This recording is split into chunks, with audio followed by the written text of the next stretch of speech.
Hi Cancer, this is Jov. Welcome po sa ating channel. By the way Cancer, this is your bonus reading. Bonus reading po ito ha, hindi po ito re-upload. Again, this is bonus reading, second video reading nyo po sa inyong first half of the month of February, from February 1 to 15, 2026. Gamitin ang reading na ito bilang kabayan lamang. Tandaan, Cancer, ito po ay general reading.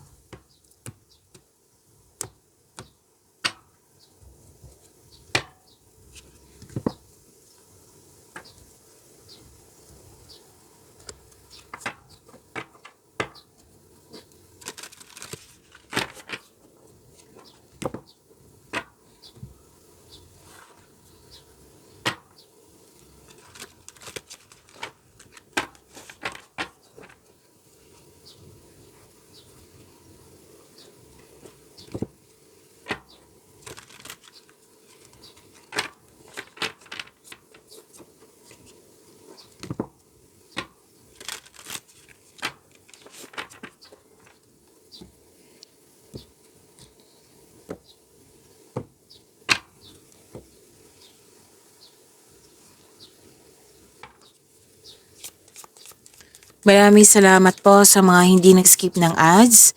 Subscribe na po kayo sa ating channel at click bell notification para updated po kayo sa bagong video natin. Para sa mga gusto magpa-reading po, comment po kayo ng personal reading and check my reply sa comment section.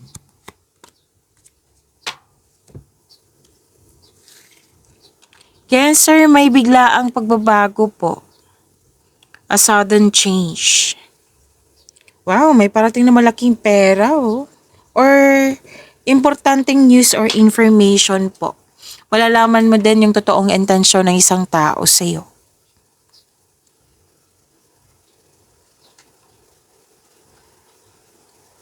Biglaang pagbabago, new beginning po ito. Nakikita ko dito may asikasuhin kayo sa malaking building. May concern ka sa mataas ng ego at nakikita ko rin dito na may space tumiwalag or separation. May long distance akong nakikita dito. Like kailangan magkaroon ng long distance kasi magtrabaho sa malayong lugar. Example po iyan. Para din gusto mo ng me time, alone time, isolation. Para makapag-isip, makapagpahinga. At may nakita ko ditong, pwede ikaw yung nag-o-observe po ha sa bagay tao or sa sitwasyon. Pwede din ibang tao to na mahilig magmanipula. Alam mo to kung sino to? Sa ugali pa lang manipula, diba? So, kung pwede, put limitation na lang kasi may gusto siyang kunin sa iyo eh. Pwedeng information, pwedeng agawin niya yung jowa mo, pwedeng, basta may gusto siyang kunin. Pwedeng bagay, situation, opportunity. Yan. Alam mo to kung sino to kasi sinabi naman ng card dito, di ba? May malalaman kang totoong intensyon ng isang tao sa iyo. May malalaman mo kasi malakas ang iyong intuition. Yes. Sa ugali pa lang, 'di ba? So, ingat kayo sa kanya, Cancer.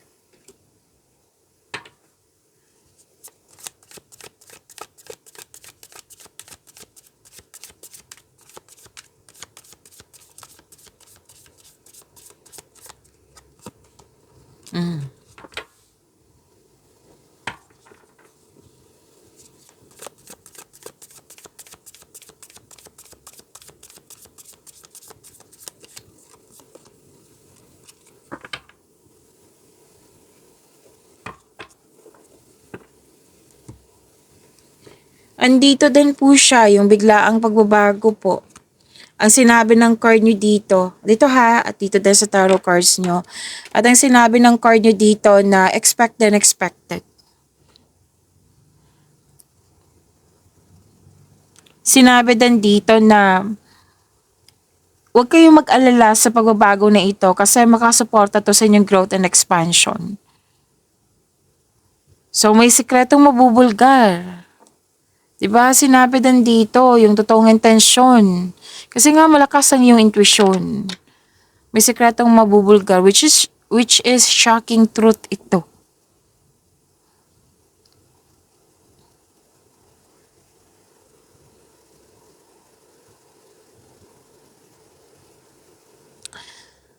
Okay, malalim ang iniisip mo, nagmuni-muni, contemplation, planning din, daydreaming, possibilities.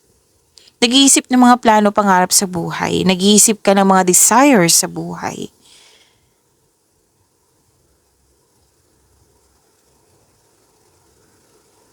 Okay, may nakita ko dito, Cancer, na pumipili ka ng bagay, pumipili ka ng opportunity, pumipili ka ng tao.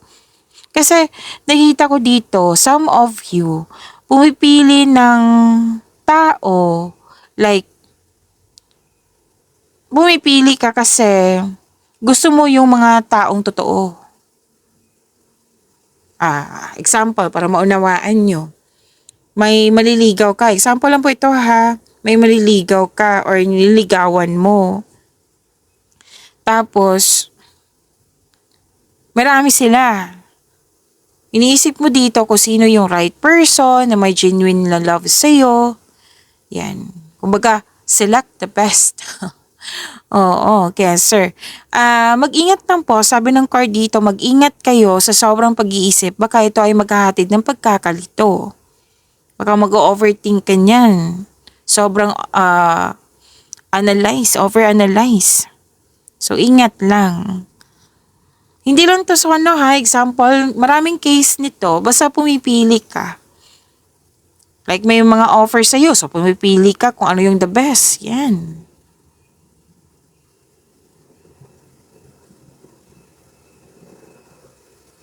Pero, may sabi kasi dito na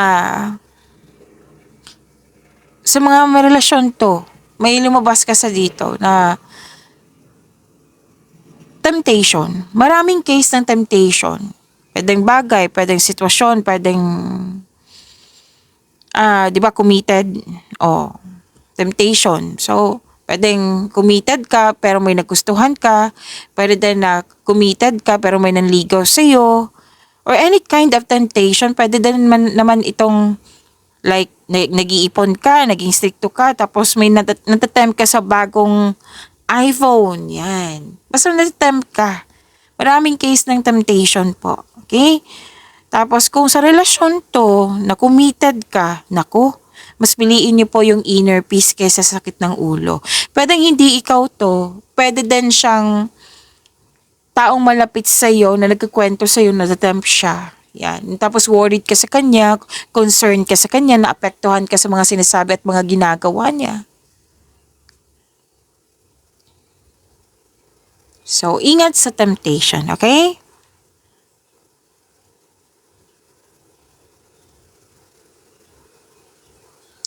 Maraming ideas, so inspired kayo, may plano kayong magdagdag investment kasi gusto mo magkaroon ng financial growth.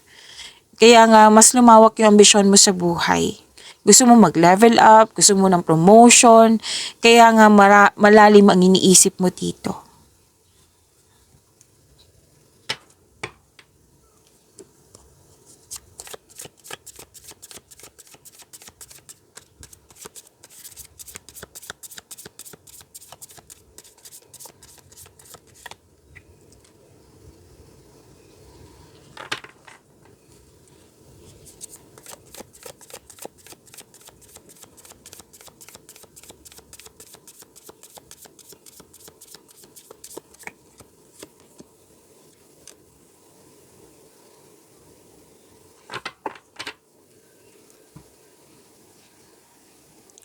Sa career and money na po tayo, Cancer.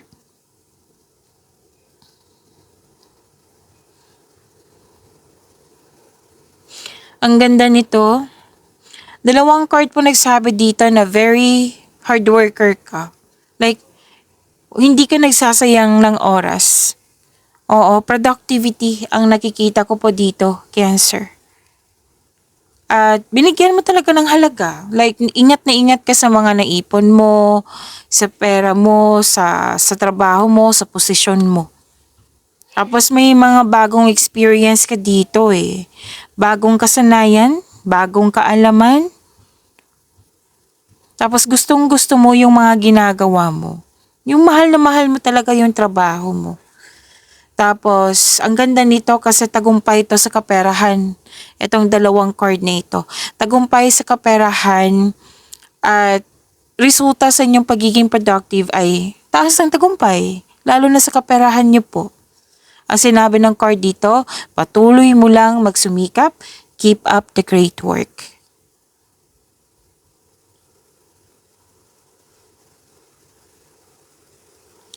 Hard work at dedikasyon for financial prosperity. Yan po ha, sinabi ng card kanina, patuloy mo lang magsumikap.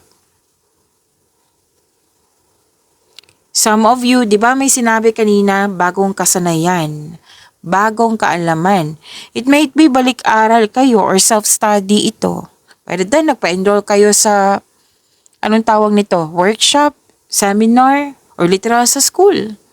Kasi, may new skill ka dito eh. Pwede din, ina-enhance mo yung skills mo, pero most of you, new skill ito na gagamitin mo ito para pandagdag income. Gumagawa ka ng passive income.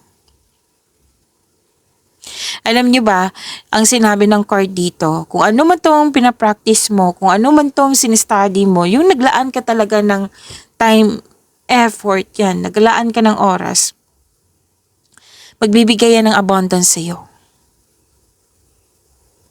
Basta magtiwala kayo sa inyong sarili. Mag-set kayo ng clear intention na ma-achieve mo tong nakikita kong success dito. Kaya nga may sinabing card nyo dito, di ba? Keep up the great work. Patuloy mo lang magsumikap. Cancer. So, naging hard worker ka kasi gusto mo ma-secure yung future mo.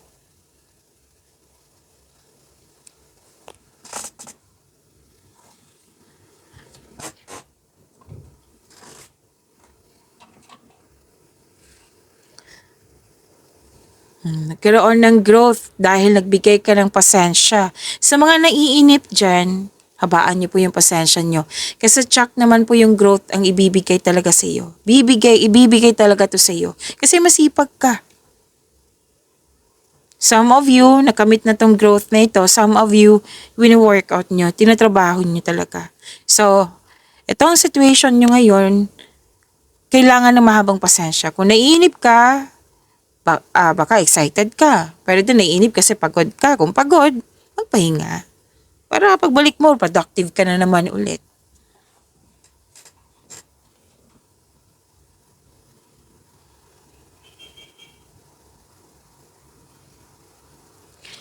So, disappointed ang ilan sa inyo sa current situation nyo kasi gusto ko nang mag-level up. Yan talaga nakikita ko kanina pa. So, this card tells you na parte ito ng proseso, Cancer.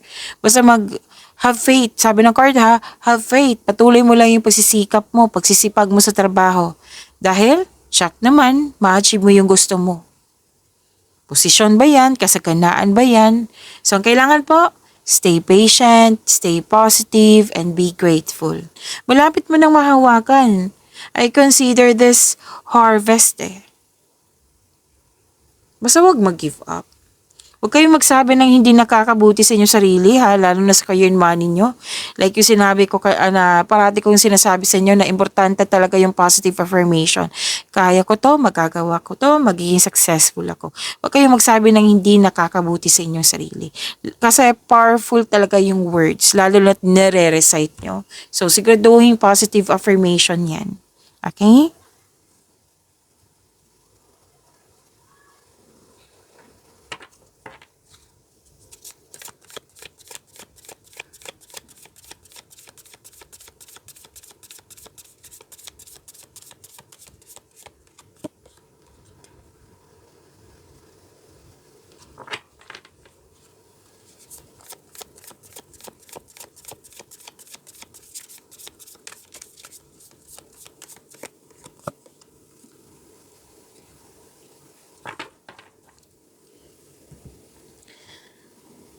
Huwag niyong kalimutan na mag-subscribe sa channel natin at click yung bell notification para updated po kayo sa reading natin.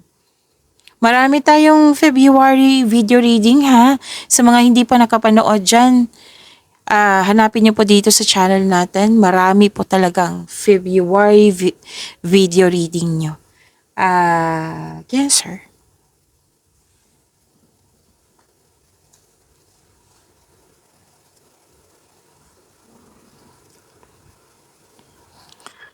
May parating sa iyo. Pwedeng water signs or air signs. Nakita ko rin siya dito eh. Water signs, air, Cancer, Pisces, Scorpio, kapwa nyo. Air signs, Gemini, Libra, and Aquarius. So may partner kayo na trustworthy, matalino, who chooses reason over emotion. Pwede ito yung parating sa'yo or ito na yung partner mo. Tapos ang lakas ng energy ng single parent dito. Ang lakas ng energy ng single parent dito. And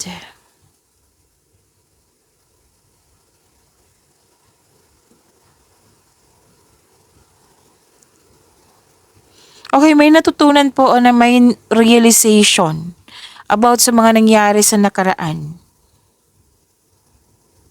Tapos kaya nag-decide ka dito at naging honest sa iyong sarili. Nakikinig ka sa iyong intuition eh. Nagfo-focus ka sa logical kaysa katwiran. What I meant is, nagfo-focus ka sa logical at katwiran kaysa sa umasa sa emotion. So gumawa ka ng desisyon dito. Single ka man, marelasyon sa buhay mag-asawa.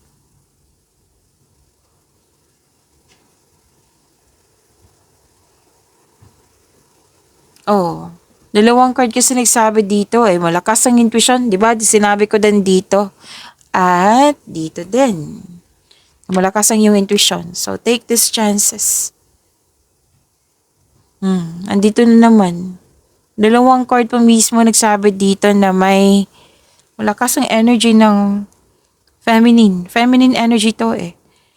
Pwedeng ikaw to, kung na babae ka, pwede din isang tao na babae na malaki ang kanyang influence. Makinig kayo sa inyong sa feelings nyo, magtiwala sa inyong feelings, makinig sa inyong intuition kaysa mag-overthink. Kaysa mag-overanalyze. Kasi nakita ko dito nag-overthink, nag-overanalyze. Listen to your intuition. Kung meron kang emotional intelligence, this will lead to you to the answers you need about romantic urges. So, makinig talaga sa inyong intuition. Dalawang card kasi nagsabi. Huwag kang umasa sa opinion ng iba. Magtiwala sa inyong sarili. Kasi, tatandaan nyo sinabi ko kanina dito at dito rin, na may malalaman kayong shocking truth, katotohanan, dito din, kasi nga, malakas ang iyong intuition. Andito din siya. May malalaman ka sekreto. Makinig sa iyong intuition, maaring may panawaging spiritual na parating sa iyo. So, clear your mind and ask your heart for the answers you seek. Kasi, naghahanap ka ng solusyon sa inyong problema, sagot sa iyong mga katanungan. So, trust your own counsel first. Say, makinig. Trust yourself and follow your intuition. So, kunin ko to.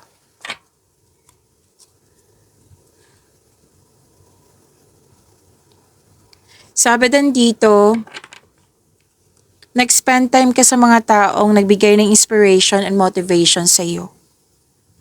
May sinasabi rin dito na makakatagpo ka ng partner through friends connection. Wow! And para sa mga may relasyon, mas mag-grow pa ang inyong relasyon. May plano nga kayong mag-travel or mag-decorate kayo ng mag-decorate kayo. Okay? Mag-decorate kayo sa inyong bahay. Actually, busy ka dito. Maraming ginagawa. Pwedeng nag-general cleaning. So, may travel nga. Yan din nagsabi. May travel, may plano pa ito or ginawa nyo na. At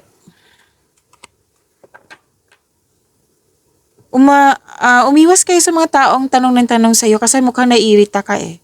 So, protect your energy. Kumbaga. Okay? So, yan po. Pag-imanin niyo po yung blessings na binigay sa inyo. Cancer, see you tomorrow. Maraming salamat po.